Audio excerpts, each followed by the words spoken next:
الحمد للہ رب العالمین والصلاة والسلام علی سید المرسلین اما بعد فاعوذ باللہ من الشیطان الرجیم بسم اللہ الرحمن الرحیم الصلاة والسلام علیک یا رسول اللہ وعلی آلک واصحابک یا حبیب اللہ الصلاة والسلام علیک یا نبی اللہ وعلی آلک واصحابک یا نور اللہ۔ دعائے عطار۔ یا اللہ پاک، جو کوئی 17 صفحات کا رسالہ محرم کے فضائل پڑھ یا سن لے، اس کی کربلا والوں کے طفیل آفتوں اور بلاؤں سے حفاظت فرما اور اس کو بے حساب بخش دے، آمین بجاہ نبی الامین صلی اللہ علیہ وسلم۔ باغ جنت کے ہے بہرے مدح خوان اہل بیت، تم کو مژدہ نار کا اے دشمنان اہل بیت۔ صلو علی الحبیب صلی اللہ تعالی علی محمد۔ محرم کے فضائل۔ درود شریف کی فضیلت۔ اللہ کریم کے آخری نبی صلی اللہ علیہ وسلم نے فرمایا، اے لوگو، بے شک بروز قیامت اس کی دہشتوں اور حساب کتاب سے جلد نجات پانے والا شخص وہ ہوگا جس نے تم میں سے مجھ پر دنیا میں بکثرت درود شریف پڑھے ہوں گے۔ اف وہ رہے سنگ لاکھ، آہ یہ پا شاخ شاخ، اے میرے مشکل کشا، تم پہ کروڑوں درود۔ صلو علی الحبیب صلی اللہ تعالی علی محمد۔ خیرات عاشورہ کی برکت۔ عاشورہ یعنی 10 محرم الحرام کے روز ملک رے میں قاضی کے پاس ایک فقیر آ کر عرض گزار ہوا، میں ایک بہت غریب اور عیالدار آدمی ہوں، آپ کو یوم عاشورہ کا واسطہ میرے لیے 10 کلو آٹا، 5 کلو گوشت اور 2 درہم کا انتظام فرما دیجئے۔ قاضی نے ظہر کے بعد آنے کا کہا۔ جب فقیر وقت مقررہ پر آیا تو عصر میں بلایا، وہ عصر کے بعد پہنچا، پھر بھی کچھ نہ دیا، خالی ہاتھ ہی بھیج دیا۔ فقیر کا دل ٹوٹ گیا، وہ رنجیدہ ایک غیر مسلم کے پاس پہنچا اور اس سے کہا، آج کے مقدس دین کے صدقے مجھے کچھ دے دو۔ اس نے پوچھا، آج کون سا دن ہے؟ تو فقیر نے عاشورہ کے کچھ فضائل بیان کیے، جسے سن کر اس نے کہا، آپ نے بہت ہی عظمت والے دین کا واسطہ دیا، اپنی ضرورت بیان کیجیے۔ فقیر نے اس سے بھی وہی ضرورت بیان کر دی۔ اس آدمی نے 10 بوری گندم، 100 کلو گوشت اور 20 درہم پیش کرتے ہوئے کہا، یہ آپ کے اہل و عیال کے لیے زندگی بھر ہر ماہ اس دن کی فضیلت و عظمت کے واسطے مقرر ہے۔ رات کو قاضی صاحب نے خواب دیکھا کہ کوئی کہہ رہا ہے، نظر اٹھا کر دیکھ۔ جب نظر اٹھائی تو وہ 2 عالیشان محل نظر آئے، ایک چاندی اور سونے کی اینٹوں کا اور دوسرا سرخ یاقوت کا تھا۔ قاضی نے پوچھا، یہ دونوں محل کس کے ہیں؟ جواب ملا، اگر تم سائل کی ضرورت پوری کر دیتے تو یہ تمہیں ملتے، مگر چونکہ تم نے اسے خالی ہاتھ لوٹا دیا تھا، اس لیے اب یہ دونوں محل فلاں غیر مسلم کے لیے ہے۔ قاضی صاحب بیدار ہوئے تو بہت پریشان تھے۔ صبح ہوئی تو غیر مسلم کے پاس پہنچ گئے اور اس سے پوچھا، کل تم نے کون سی نیکی کی ہے؟ اس نے پوچھا، آپ کو کیسے معلوم ہوا؟ قاضی صاحب نے اپنا خواب سنایا اور پیشکش کی کہ مجھ سے 1 لاکھ درہم لے لو اور کل کی نیکی مجھے بیچ دو۔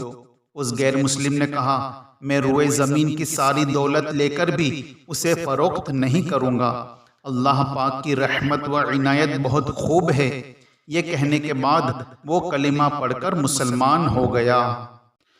محرم کہنے کی وجہ۔ پیارے پیارے اسلامی بھائیوں، اسلامی سال کا پہلا مہینہ محرم ہے۔ اس ماہ مبارک کی حرمت یعنی تعظیم کی وجہ سے اسے محرم کا نام دیا گیا ہے۔ اللہ پاک نے اسلامی سال کا آغاز محرم الحرام کے بابرکت مہینے سے فرمایا اور ہمیں اس میں اجر و ثواب اور خیر و برکت کے کثیر مواقع عطا فرمائے۔ بندے مومن کے لیے اپنا پسندیدہ بندہ بننے کی راہ کھول دی تاکہ سال کے شروع ہی سے بندہ اپنے رب کے قریب ہو جائے اور توبہ کرے تو اس کے گناہ بخش دیے جائے۔ نیکیوں کا اثر بندے پر سال کے اختتام تک رہے، حتیٰ کہ سال کا آخری مہینہ ذوالحجۃ الحرام بھی عبادت میں گزرے۔ امید ہے کہ اس کے لیے پورے سال کی اطاعت لکھی جائے، کیونکہ جس کے عمل کی ابتدا اور انتہا عبادت پر ہو تو وہ اس حکم میں ہے جو دونوں وقتوں کے درمیان بھی عبادت میں ہی لگا رہا ہو۔ عبادت میں گزرے میری زندگانی، کرم ہو کرم یا خدا یا الہی، صلو علی الحبیب صلی اللہ تعالی علی محمد۔ محرم الحرام کے 2 فضائل۔ نمبر 1، ایک شخص حضور نبی کریم صلی اللہ علیہ وسلم کی بارگاہ میں حاضر ہوا اور عرض کی، یا رسول اللہ صلی اللہ علیہ وسلم، رمضان کے علاوہ میں کس مہینے میں روزے رکھوں؟ ارشاد فرمایا، اگر تم نے رمضان کے بعد کسی مہینے کے روزے رکھنے ہوں تو محرم کے روزے رکھو، کہ یہ اللہ پاک کا مہینہ ہے۔ اس مہینے میں ایک دن ہے جس میں اللہ پاک نے ایک قوم کی توبہ قبول فرمائی اور دوسروں کی توبہ بھی قبول فرمائے گا۔ نمبر 2، نبی کریم صلی اللہ علیہ وسلم نے ارشاد فرمایا، ماہ رمضان کے بعد سب سے افضل روزے اللہ پاک کے مہینے محرم کے روزے ہیں، اور فرض نماز کے بعد سب سے افضل نماز رات کی نماز ہے۔ محرم کے پہلے عشرے کی عظمت۔ حضرت سیدنا ابو عثمان نہدی رحمۃ اللہ تعالی علیہ فرماتے ہیں، صحابہ کرام 3 عشروں کی تعظیم کیا کرتے تھے۔ نمبر 1، رمضان المبارک کا آخری عشرہ۔ نمبر 2، ذوالحجۃ الحرام کا پہلا عشرہ۔ نمبر 3، محرم الحرام کا پہلا عشرہ۔ یوم عاشورہ۔ پیارے پیارے اسلامی بھائیوں، اس مبارک ماہ میں 10 محرم الحرام کو خصوصی اہمیت حاصل ہے۔ اسے یوم عاشورہ کے نام سے جانا جاتا ہے۔ 10 محرم الحرام کو عاشورہ کہنے کی ایک وجہ یہ بھی ہے کہ اس دن اللہ پاک نے 10 انبیاء کرام کو اعزاز و اکرام سے نوازا۔ یوم عاشورہ کی مبارک نسبتیں۔ یوم عاشورہ کو انبیاء کرام علیہ السلام سے خصوصی نسبت حاصل ہے۔ نمبر 1، یوم عاشورہ کو حضرت سیدنا موسیٰ کلیم اللہ علی نبینا و علیہ الصلوۃ والسلام کی مدد کی گئی، اور فرعون اور اس کے پیروکار اس میں ہلاک ہوئے۔ نمبر 2، حضرت سیدنا نوح نجی اللہ علیہ السلام کی کشتی جودی پہاڑ پر ٹھہری۔ نمبر 3، حضرت سیدنا یونس علیہ السلام کو مچھلی کے پیٹ سے نجات ملی۔ نمبر 4، حضرت سیدنا آدم صفی اللہ علی نبینا و علیہ الصلوۃ والسلام کی قبولیت توبہ کا دن ہے۔ نمبر 5، حضرت سیدنا یوسف علیہ السلام کنویں سے نکالے گئے۔ نمبر 6، اسی دن حضرت سیدنا عیسیٰ روح اللہ علیہ السلام کی ولادت ہوئی، اور اسی دن آپ علیہ السلام کو آسمان پر اٹھایا گیا۔ نمبر 7، عاشورہ کے دن ہی حضرت سیدنا داؤد علیہ السلام کی توبہ قبول ہوئی۔ نمبر 8، حضرت سیدنا ابراہیم خلیل اللہ علیہ السلام کی اسی دن ولادت ہوئی۔ نمبر 9، حضرت سیدنا یعقوب علیہ السلام کی بینائی کی کمزوری اسی دن دور ہوئی۔ نمبر 10، حضرت سیدنا ادریس علیہ السلام کو آسمان پر اٹھایا گیا۔ نمبر 11، اسی روز اللہ پاک نے حضرت سیدنا ایوب علیہ السلام کی آزمائش دور فرمائی۔ نمبر 12، یوم عاشورہ کو ہی حضرت سیدنا سلیمان علیہ السلام کو بادشاہت عطا ہوئی۔ عید کا دن۔ یہ دن بنی اسرائیل کی عید کا دن تھا۔ روایت ہے کہ حضرت سیدنا موسیٰ کلیم اللہ علیہ السلام عاشورہ کے دن کتان کے کپڑے پہنتے اور اسمد سرما لگایا کرتے تھے۔ عہد رسالت اور یوم عاشورہ۔ زمانۂ جاہلیت میں قریش یوم عاشورہ کا روزہ رکھتے۔ نبی کریم صلی اللہ تعالی علیہ وآلہ وسلم بھی اس دن کا روزہ رکھتے تھے، اور اسی دن کعبۃ اللہ شریف کا غلاف تبدیل کیا جاتا۔ خیبر اور مدینہ منورہ میں یہودیوں کی بہت بڑی تعداد آباد تھی۔ چونکہ ان کا تعلق بنی اسرائیل سے تھا اور بنی اسرائیل نے یوم عاشورہ ہی کو فرعون سے نجات پائی تھی، لہٰذا اس دن کو بطور عید منایا کرتے اور روزہ رکھا کرتے۔ جب نبی اکرم صلی اللہ علیہ وسلم مدینہ پاک تشریف لائے تو آپ نے دیکھا کہ یہودی بھی عاشورہ کے دن روزہ رکھتے ہیں۔ آپ صلی اللہ علیہ وسلم نے پوچھا، آج کے دن روزہ کیوں رکھتے ہو؟ یہودیوں نے عرض کی، یہ عظمت والا دن ہے، یہ وہ دن ہے جس میں اللہ پاک نے بنی اسرائیل اور حضرت موسیٰ علیہ السلام کو ان کے دشمن فرعون سے نجات دی۔ تو حضرت سیدنا موسیٰ علیہ السلام نے شکرانے میں اس دن کا روزہ رکھا تھا، اور ہم بھی اس دن کا روزہ رکھتے ہیں۔ رسول کریم صلی اللہ علیہ وسلم نے ارشاد فرمایا، ہم موسیٰ علیہ السلام کے تم سے زیادہ حقدار ہے۔ چنانچہ آپ صلی اللہ علیہ وسلم نے اس دن روزہ رکھا اور لوگوں کو روزہ رکھنے کا حکم ارشاد فرمایا۔ عاشورہ کا روزہ فرض تھا۔ پیارے پیارے اسلامی بھائیوں، شروع میں عاشورہ کا روزہ مسلمانوں پر فرض تھا، پھر روزہ رمضان سے اس کی فرضیت منسوخ ہو گئی تھی۔ اب عاشورہ کا روزہ رکھنا فرض نہیں، مگر اس دن کا روزہ رکھنے والے کے لیے بڑا ثواب ہے۔ دو فرامین مصطفیٰ صلی اللہ علیہ وسلم۔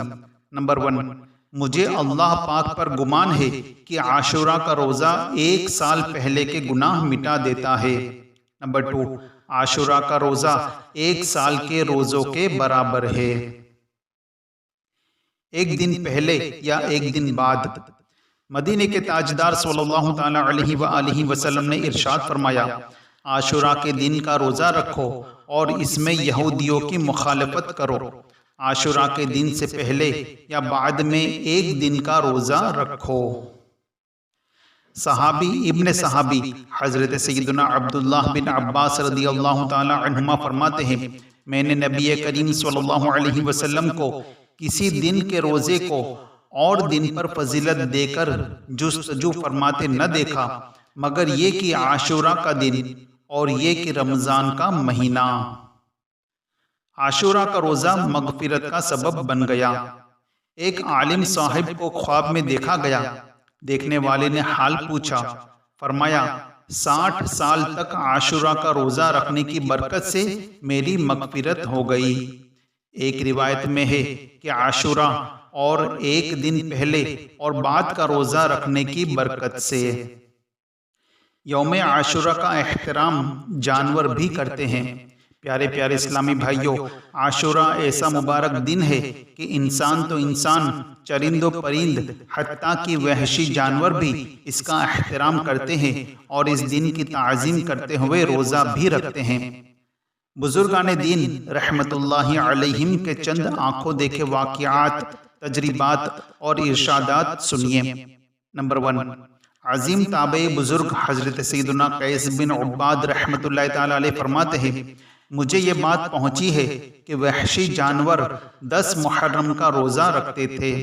نمبر 2، حضرت سیدنا فتح بن شخرف رحمت اللہ تعالی علیہ فرماتے ہیں، میں روزانہ چونٹیوں کے لیے روٹی توڑ کے ڈالتا تھا، جب 10 محرم کا دن آتا تو چونٹیاں اسے نہ کھاتی۔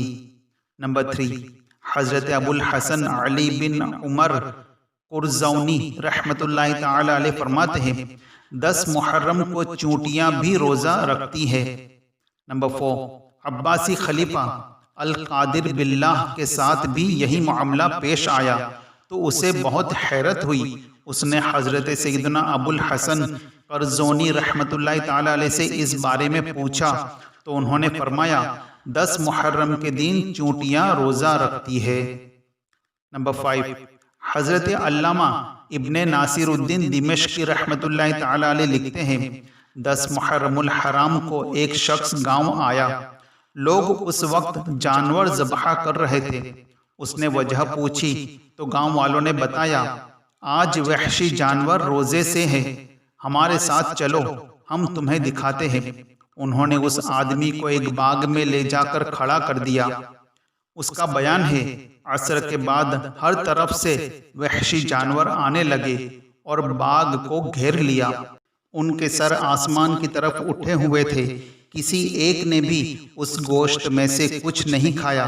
جو ہی سورج غروب ہوا وہ وحشی جانور گوشت پر ٹوٹ پڑے اور جلدی سے سب کچھ کھا گئے۔ صلو علی الحبیب صلی اللہ تعالی علی محمد۔ چاند کی پہلی رات کی دعا۔ ہو سکے تو ہر ماہ چاند کی پہلی رات یہ دعا پڑھ لیجئے، کیونکہ جب حضور صلی اللہ علیہ وسلم چاند دیکھتے تو یہ دعا پڑھتے تھے، اللہم اہللہ علینا بالیمن والایمان والسلامت والاسلام ربی وربک اللہ۔ ترجمہ، اے اللہ پاک اس چاند کو ہم پر برکت، ایمان، سلامتی اور اسلام کے ساتھ طلوع فرما، میرا اور تیرا رب اللہ ہے۔ نئے سال و مہینے کی دعا۔ حضرت سیدنا عبداللہ بن ہشام رضی اللہ تعالی عنہ فرماتے ہیں، نئے سال یا مہینے کی آمد پر صحابہ کرام علیہم رضوان ایک دوسرے کو یہ دعا سکھاتے تھے، اللہم ادخلہ علینا بالامن والایمان والسلامت والاسلام ورضوان من الرحمن وجواز من الشیطان۔ ترجمہ، اے اللہ پاک اس کو ہمارے لیے امن و ایمان، سلامتی و اسلام اور اپنی رضامندی والا اور شیطان سے بچانے والا بنا۔ تمام تکلیفوں اور آفتوں سے حفاظت۔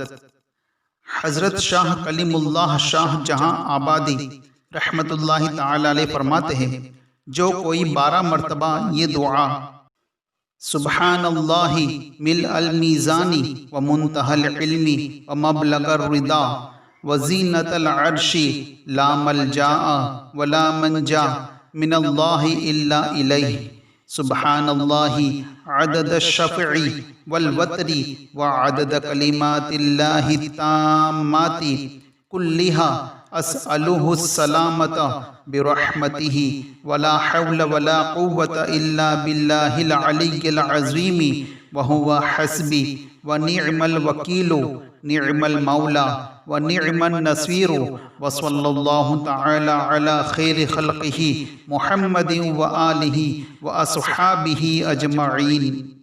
پڑھ کر پانی پر دم کر کے پی لے، تمام تکلیفوں اور آفتوں سے اللہ پاک کی حفاظت میں رہے گا۔ یوم فاروق اعظم یوں منائیے، فرسٹ محرم الحرام، جنتی صحابی امیر المؤمنین حضرت سیدنا عمر فاروق اعظم رضی اللہ تعالی عنہ کی شہادت کا دن ہے۔ اس دن آپ رضی اللہ تعالی عنہ کے لیے ایصال ثواب کا اہتمام کیجیے۔ نیز امیر اہل سنت حضرت علامہ مولانا محمد الیاس قادری دامت برکاتہم العالیہ کے رسالے کرامات فاروق اعظم کا مطالعہ کیجیے۔ اگر آپ حضرت سیدنا فاروق اعظم رضی اللہ تعالی عنہ کی سیرت تفصیل سے پڑھنا چاہتے ہیں تو مکتبۃ المدینہ کی 1720 صفحات پر مشتمل کتاب فیضان فاروق اعظم حاصل کیجیے۔ دعوت اسلامی کی ویب سائٹ www.dawatIslami.net سے اس کتاب کو پڑھا جا سکتا ہے اور ڈاؤن لوڈ اور پرنٹ آؤٹ بھی کیا جا سکتا ہے۔ شب عاشورہ میں غسل کیجیے۔ عاشورہ یعنی 10 محرم کی رات آئے تو غسل کیجیے، کیونکہ اس رات آب زمزم تمام پانیوں میں شامل کر دیا جاتا ہے، اور اس رات غسل کرنے سے پورا سال بیماریوں سے حفاظت رہتی ہے۔ یوم عاشورہ کے اعمال۔ حضرت سیدنا امام عبد الرحمن بن علی جوزی رحمۃ اللہ تعالی علیہ فرماتے ہیں، 10 محرم بہت عظمت والا دن ہے، لہٰذا مناسب ہے کہ جس قدر ممکن ہو اچھے کام کیے جائے۔ بھلائیوں کے ان موسموں کو غنیمت جانو اور غفلت سے بچو، چنانچہ یہ نیک کام کیجیے۔ نمبر 1، یوم عاشورہ کا روزہ رکھیے اور اس کے ساتھ 9 یا 11 محرم الحرام کا روزہ بھی ملا لیجیے۔ نمبر 2، حضرت سیدنا علی المرتضیٰ رضی اللہ تعالی عنہ کا فرمان ہے، عاشورہ کے دن جو 1000 مرتبہ سورہ اخلاص پڑھے تو اس کی طرف رحمان یعنی اللہ پاک نظر فرمائے گا اور جس کی طرف رحمان نظر فرمائے اسے کبھی عذاب نہیں دے گا۔ نمبر 3، یوم عاشورہ ہی کو حضرت سیدنا آدم علیہ السلام کی توبہ قبول ہوئی، لہٰذا اس دن توبہ و استغفار کیجیے اور بارگاہ الہی سے توبہ پر قائم رہنے کی دعا مانگیے۔ نمبر 4، یوم عاشورہ کو بالخصوص اسمد سرما لگائیے، اس کی برکت سے آنکھیں نہیں دکھے گی۔ فرمان مصطفیٰ صلی اللہ علیہ وسلم ہے، جو شخص یوم عاشورہ اسمد سرما آنکھوں میں لگائے تو اس کی آنکھیں کبھی بھی نہ دکھے گی۔ نمبر 5، زیارت قبور کیجیے۔ نمبر 6، ہو سکے تو خوف خدا سے آنسو بہائیے۔ اگلے پچھلے تمام گناہوں کی بخشش۔ مکی مدنی آقا صلی اللہ علیہ وسلم ایک بار 10 محرم الحرام کو نماز جمعہ کی ادائیگی کے بعد مسجد نبوی میں ایک ستون کے قریب تشریف فرما ہو گئے۔ صحابی ابن صحابی حضرت سیدنا ابو بکر صدیق رضی اللہ تعالی عنہ بھی آپ صلی اللہ علیہ وسلم کے برابر میں بیٹھے تھے۔ مؤذن رسول حضرت سیدنا بلال رضی اللہ تعالی عنہ نے اذان دینا شروع کی، اور جب انہوں نے اشہد ان محمد الرسول اللہ کہا تو حضرت سیدنا ابو بکر صدیق رضی اللہ تعالی عنہ نے اپنے دونوں انگوٹھوں کے ناخنوں کو اپنی دونوں آنکھوں پر رکھا اور کہا، قرۃ عینی بک یا رسول اللہ۔ جب حضرت سیدنا بلال حبشی رضی اللہ تعالی عنہ اذان دے چکے تو آپ صلی اللہ علیہ وسلم نے ارشاد فرمایا، اے ابو بکر، جو شخص ایسا کرے جیسا تم نے کیا، اللہ پاک اس کے اگلے پچھلے تمام گناہ بخش دے گا۔ حضرت ابو بکر صدیق رضی اللہ تعالی عنہ کی اس ادا کو ادا کرتے ہوئے نہ صرف یوم عاشورہ کو بلکہ جب بھی نام محمد سنیں تو انگوٹھے چومنے کی عادت بنائیے۔ رزق میں برکت کا بہترین نسخہ۔ فرمان مصطفیٰ صلی اللہ علیہ وسلم ہے، جو 10ویں محرم کو اپنے بچوں کے خرچ میں فراخی یعنی خوشحالی کرے گا تو اللہ پاک سارا سال اس کو فراخی دے گا۔ حضرت سیدنا سفیان رحمۃ اللہ تعالی علیہ فرماتے ہیں، ہم نے اس حدیث کا تجربہ کیا تو ایسے ہی پایا۔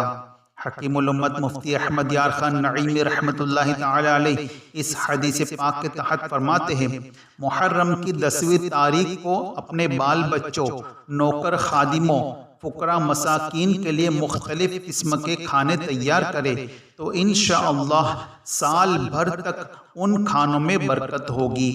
مسلمان عاشورہ کے دن حلیم یعنی کھچڑا پکاتے ہیں۔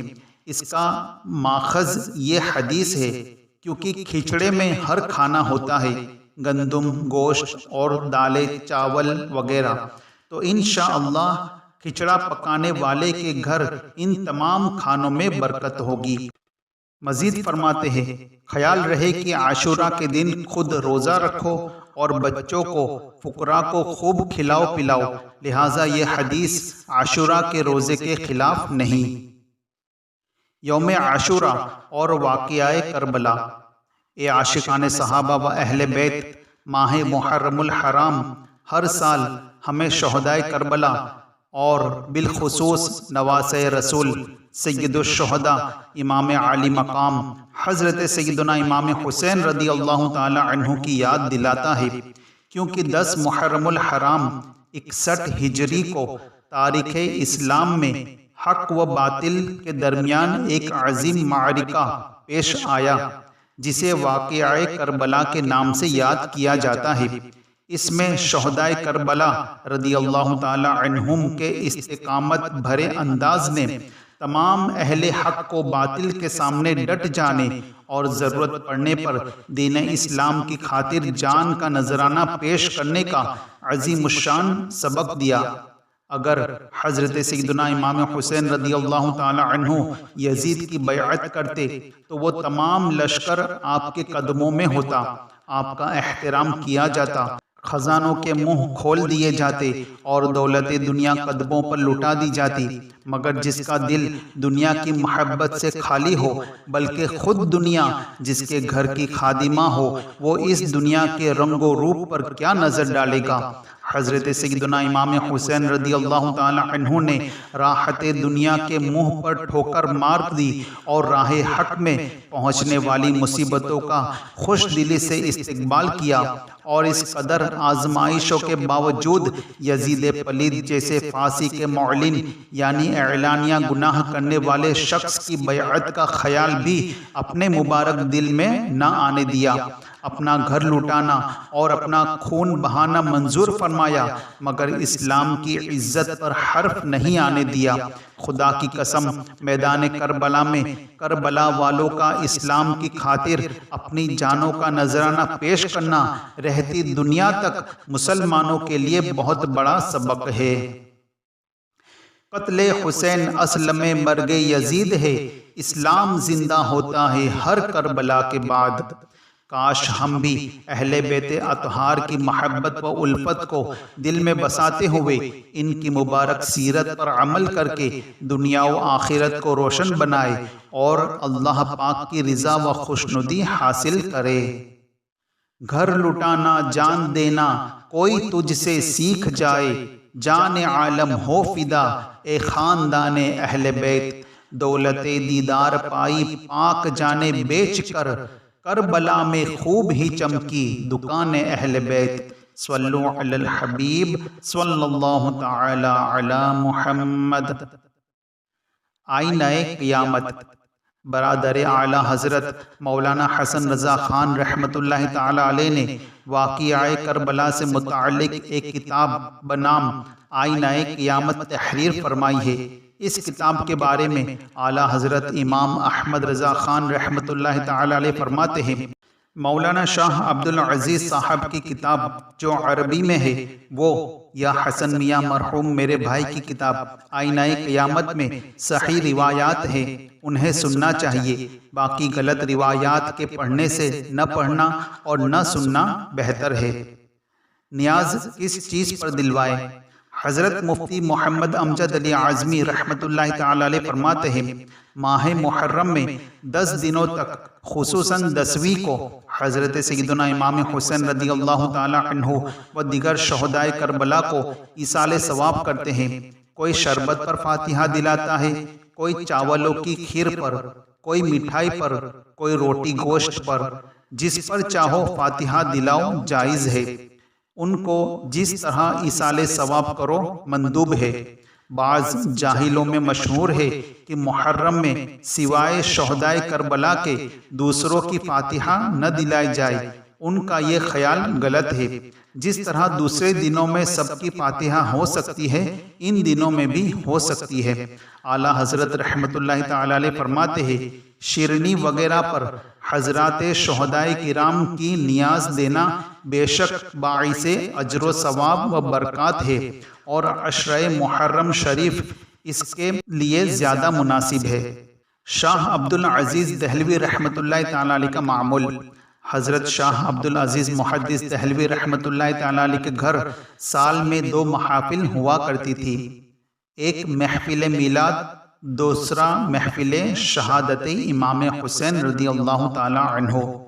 اسی دوسری محفل کا ذکر کرتے ہوئے فرماتے ہیں، یہ محفل بروز عاشورہ یا اس سے ایک دن قبل ہوتی ہے، اس میں 400-500 آدمی بلکہ 1000 آدمی جمع ہوتے ہیں اور درود شریف پڑھتے ہیں۔ اس کے بعد جب فقیر آتا ہے تو لوگ بیٹھتے ہیں۔ حضرت سیدنا امام حسن و حسین کے حدیث شریف میں آنے والے فضائل بیان کیے جاتے ہیں، پھر ختم قرآن کریم کیا جاتا ہے اور 5 آیہ یعنی 5 آیتیں پڑھ کر کھانے کی جو چیز موجود ہوتی ہے اس پر فاتحہ دی جاتی ہے۔ امیر اہل سنت کی اہل بیت سے محبت۔ پیارے پیارے اسلامی بھائیوں، امیر اہل سنت حضرت علامہ مولانا محمد الیاس عطار قادری رضوی دامت برکاتہم العالیہ عظیم عاشق صحابہ و اہل بیت ہیں، بلکہ آپ دامت برکاتہم العالیہ نے تو لاکھوں کروڑوں عاشقان صحابہ و اہل بیت بنا دیے ہیں۔ اس کی جیتی جاگتی تصویر آپ دامت برکاتہم العالیہ کی تصانیفات و ملفوظات ہیں۔ اہل بیت اطہار کی محبتوں اور ان کی سیرت پر مشتمل امیر اہل سنت کے ان رسائل کا مطالعہ کیجئے۔ کرامات امام حسین، کربلا کا خونی منظر، حسینی دلہا، کرامات شیر خدا، امام حسن کی 30 حکایات۔ یوم عاشوراء کو نظر و نیاز کا اہتمام کرنے کے ساتھ ساتھ وقت کی قربانی دے کر شہیدان و اسیران کربلا کے ایصال ثواب کی نیت سے 8، 9، 10 یا 9، 10، 11 محرم الحرام کو مدنی قافلے میں سفر بھی کرے، اس کی خوب برکتیں حاصل ہوگی انشاءاللہ عز و جل۔ ہر صحابی نبی جنتی جنتی، سب صحابیات بھی جنتی جنتی، صلو علی الحبیب صلی اللہ تعالی علی محمد۔ عاشقان صحابہ و اہل بیت کے لیے خوشخبری۔ شیخ طریقت امیر اہل سنت بانی دعوت اسلامی حضرت علامہ مولانا ابو بلال محمد الیاس عطار قادری رضوی دامت برکاتہم العالیہ کا پروگرام مدنی مذاکرہ 1 محرم الحرام سے 10 محرم الحرام روزانہ رات تقریباً 10 بجے لائیو دیکھیے مدنی چینل پر۔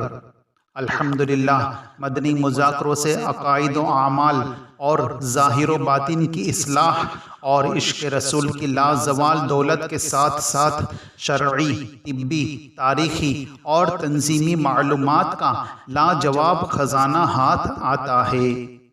مدنی مذاکرہ ہے شریعت کا خزینہ، اخلاق کا، تہذیب کا، طریقت کا خزینہ۔ فیضان مدنی مذاکرہ جاری رہے گا انشاءاللہ عز و جل۔ صلو علی الحبیب صلی اللہ تعالی علی محمد۔